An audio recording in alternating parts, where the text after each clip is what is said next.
Happy May the 4th and welcome to this Clone Wars video. If you're new to the channel, then please do subscribe if you enjoy the video, and if you enjoyed the episode, then do drop a like. The Siege of Mandalore is finally over, and that is it. The Clone Wars is done and dusted. It's taken 7 seasons, and then after many false endings, it is here. Ahsoka's story of the Clone Wars is over. Ahsoka and Rex were up against an entire ship of clones. Also, don't forget the droids that were with them. I love how casually Ahsoka mentions that Maul has been released by herself there, much to the absolute shock of Rex. She's unleashed essentially an OP Sith on an entire ship, and that's going to bite them in the butt there. So Maul and the other two were essentially heading to the same area. The episode was full of fantastic moments, and the highlight of the episode for me was Maul destroying the hyperdrive of the ship. This movie was so damn metal, absolutely insane, and was just purely stunning. In this arc, the moments full of set piece moments have been better than the entirety of the whole sequel trilogy. It's a shame these moments won't be on the big screen in a true Star Wars saga. The episode was shorter than the rest of the arc and the other episodes that we've had so far. It's sad we didn't get them to expand on the themes of brother fighting brother. It kind of just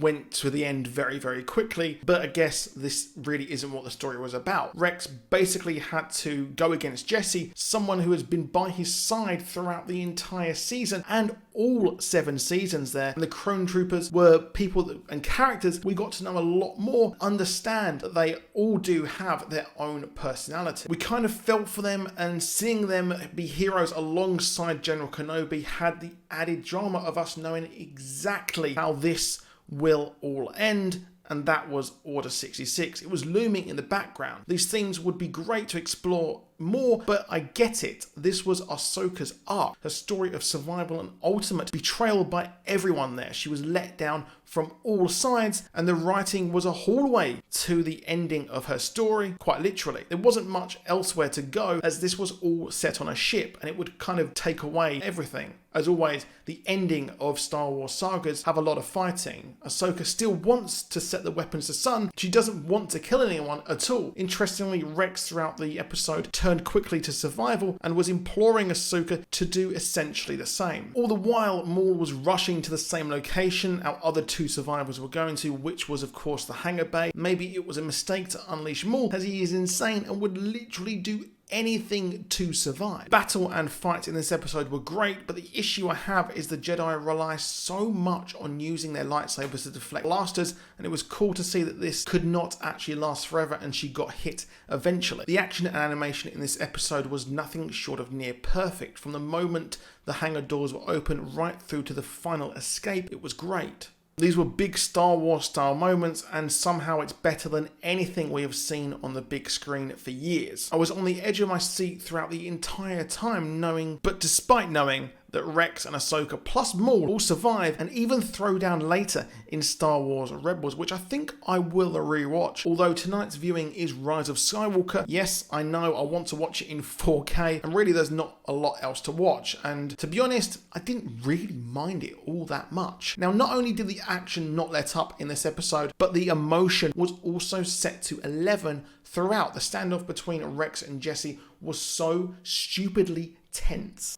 I was just praying that Jesse would see some sense, and in a different story, it would be cool to see if Ahsoka could somehow hack the chips, but to be honest, it would have cheapened the whole ending that we actually got, and really we had one person knowing the truth up against everyone that he fought alongside with. The droids in Clone Wars are usually very corny, and I roll my eyes when we get these moments, but they tugged on my heartstrings here when they were getting blasted at. I wanted them to survive so damn badly, and the moment that they got executed was just absolutely awful. Here I am, old AF, almost crying over a space droid. R7, you the man now, dog. Force Ghost R7, please. Maul, as always, is out for himself and really is his undoing. Yes, he survives, but he never really has any allies, and going full dick move, he steals the shuttle. Ahsoka is torn. Being the good person she is, she just cannot actually let Rex die. Also, shout out to the voice actor for all these clone troopers who pulled double, triple, and even quadruple duty throughout the entire season. Finding another ship, they survive and go all out and fight another day. Rex and Ahsoka survive together and makes the moment that they meet in Rebels just so much more impactful. Maul is off doing his own thing until the Rebels, and I really hope a solo sequel or spin-off shows what he's been doing in the in-between years, but that is a total long shot. But if that does happen, then Ray Park and Sam Witwer had better reprise their roles there. The final scene is chilling. It will always hit hard when we hear Vader's breathing, and here we see actual stormtroopers similar to the ones on Hoth. One thing was the size comparison of the probe droids. They're almost as big as actual humans, and that's something I never really noticed at all throughout the entire history of Star Wars. Vader has clearly been searching for his young apprentice as he finds the lightsaber in the snow and turns it on for that amazing moment. For some reason I was expecting Moff Gideon